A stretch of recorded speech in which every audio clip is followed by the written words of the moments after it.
저는 사람과 일을 연결하는 일을 해요. 스타트업 인재 매칭 서비스를 운영하고 있는 회사의 대표이기도 한데요.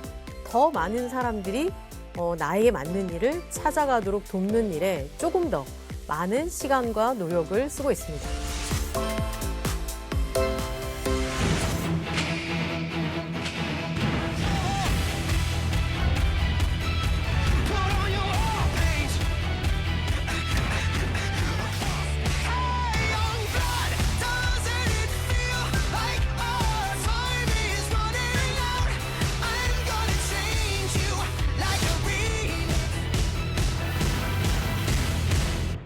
오늘 리뷰할 아이템은요. 제가 변호사라는 그 직업이 처한 환경의 변화를 예로 들어서 지금 직업 환경이 어떻게 바뀌고 있는지에 대한 이야기를 여러분께 들려드리려고 합니다. 로스쿨을 졸업하면 대다수가 변호사가 될 수 있는 시점도 있었습니다. 하지만 점점점 그 합격률이 낮아지고 있어요. 그리고 합격점은 높아지고 있고요. 자, 들어가기도 여전히 힘들어졌네요. 그런데 또 하나의 복병이 또 자리 잡고 있습니다. 그게 뭐냐면요. 변호사 수는 계속 증가했는데 사건 수는 점점 감소를 하는 거예요. 왜냐하면 그동안 어떤 변화가 일어났느냐? 이젠 사람들이 웬만큼 검색을 하면 스스로 분쟁을 해결할 수 있는 시대가 되었거든요. 기존에 변호사들이 생각하던 어떤 업무만 생각한다고 하면 이제 변호사들이 할 수 있는 일이 많지 않은 거예요. 요건 꾸준하게 이렇게 변호사 1인당 담당하는 숫자가 낮아지는 것으로 표현이 되고 있고요. 이게 변호사만의 문제냐? 아닙니다. 우리가 소위 사자라고 하는 직업, 의사, 변호사 이렇게 이야기를 하죠. 의사도 마찬가지예요. 의사의 폐업률이 그 어느 때보다 높아지고 있거든요. 우리가 좋은 직업이라고 했을 때 이야기하는 대표적인 직업, 변호사, 의사의 현실이 이러한 상황입니다. 자, 그러다 보니 어떤 현상이 일어났느냐? 제가 얼마 전에 칼럼을 하나 썼는데요. 이 칼럼이 저는 변호사라는 자격증을 갖고 있는 사람으로서 오랫동안 계속 지켜보던 분쟁이에요.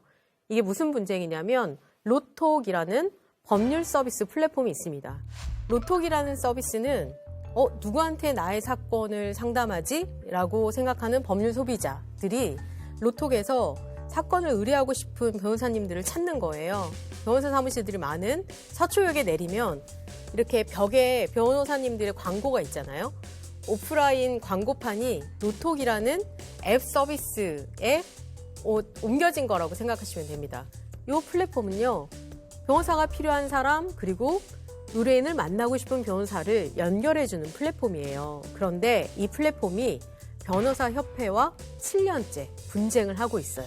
변협에서는 이 로톡이라는 서비스가 부당하게 광고를 해서 이제 호객행위를 한다라는 이제 주장을 해서 이게 분쟁이 계속 이어지고 있는데요.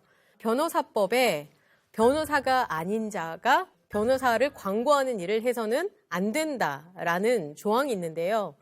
그것 때문에 이제 변호사협회는 로톡이 불법 서비스다라고 주장을 하고 있고요. 이 로톡이라는 서비스를 통해서 변호사님들에 대한 리뷰가 달리고 이러는 것들이 법률이라는 서비스는 그렇게 리뷰나 뭐 승소율 이런 걸로는 판단할 수 없는 고도의 전문직인 건데 우리의 전문직의 특성에 맞지 않는 정보를 왜곡된 정보를 전달할 우려가 있다라고 주장을 하고 있는 거고요. 로톡은 우리가 누가 누구를 만나세요라고 알선한 게 아니라 이거는 쉽게 만날 수 있도록 요 앱만 누르면 여기에서 내가 필요로 하는 변호사님을 만날 수 있도록 소개하는 편리한 서비스다라고 이렇게 이야기를 하고 있습니다.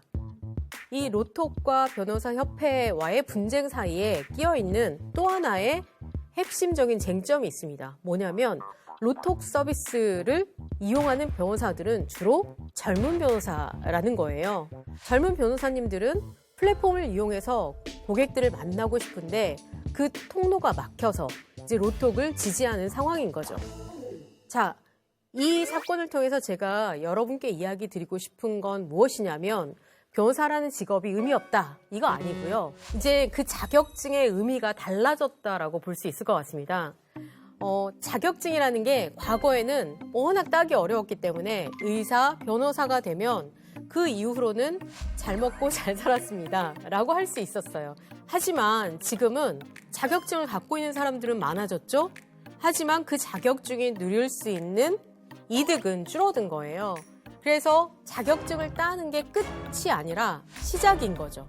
아, 너는 의사로서 활동할 수 있구나. 아, 너는 변호사로서 활동할 수 있구나. 어떻게 보면 의사, 변호사라는 자격증은 어떤 일을 할 수 있는 신분 자격, 그리고 이 정도의 최소한의 자격을 갖고 있다, 신뢰할 수 있다라는 징표로 그 의미가 과거와는 달라졌다라고 할 수 있습니다.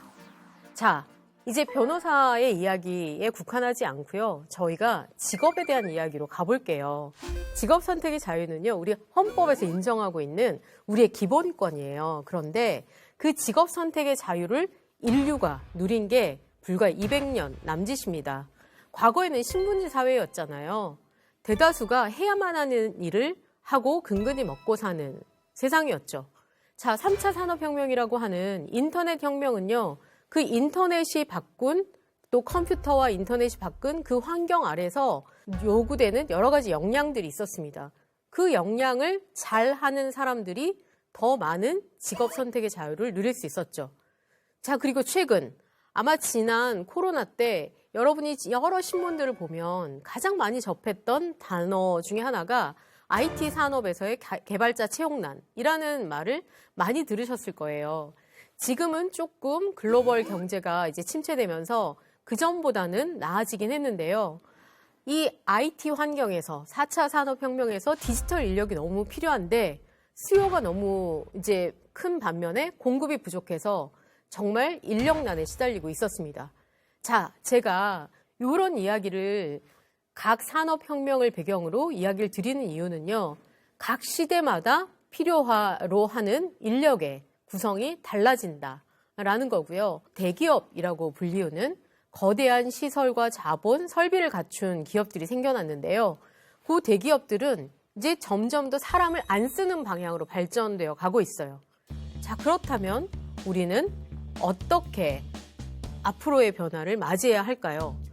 지난 시간 동안 4대 기업이 채용한 이 채용의 규모와 비교했을 때 벤처기업이 채용한 규모가 비슷해졌어요. 물론 이게 2021년 자료니까 지금은 올해는 또 달라질 수 있겠지만 작년, 재작년 코로나 시대를 거치면서 정말 많은 투자금이 스타트업, 벤처 생태계에 흘러들어왔고요. 그 투자금을 기반으로 정말 많은 스타트업들이 생겨났습니다.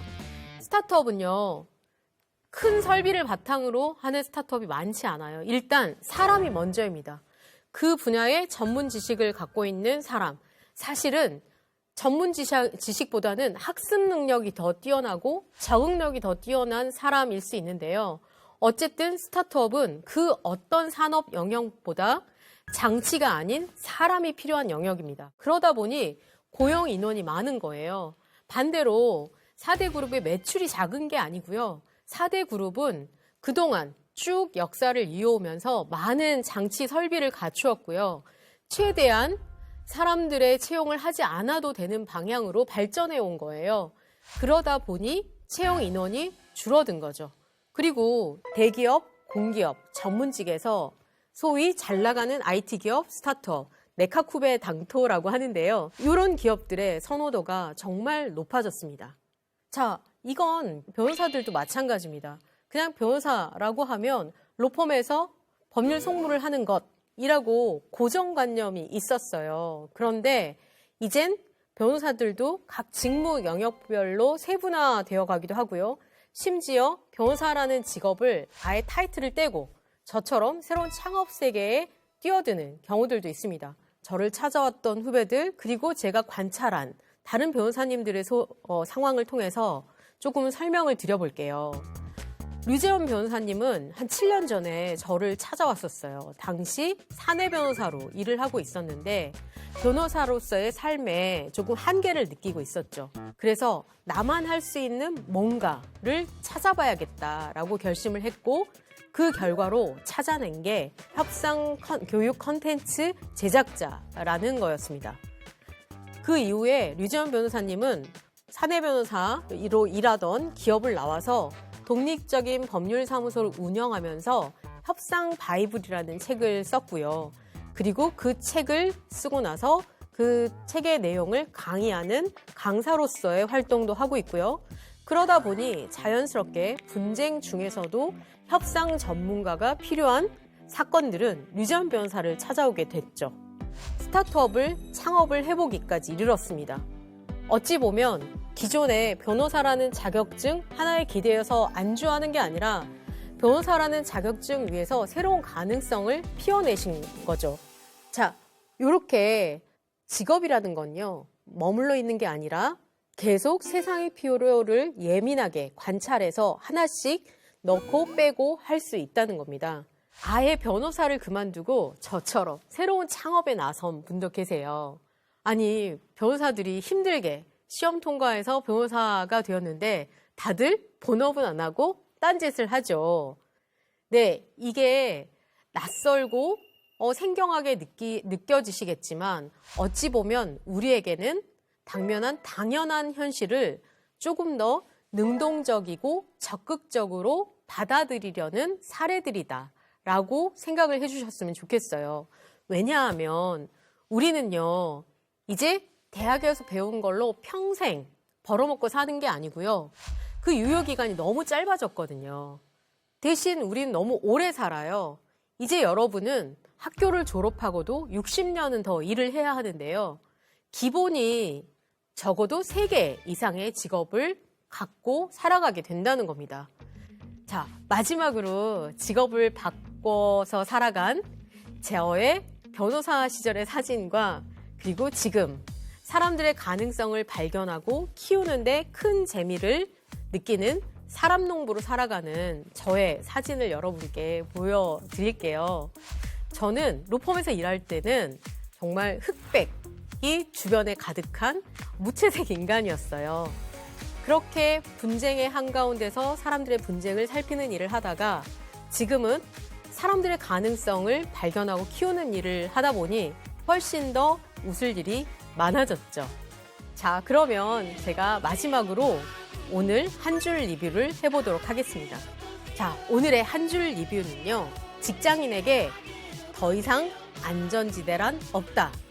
스스로 나의 일을 지켜내자입니다.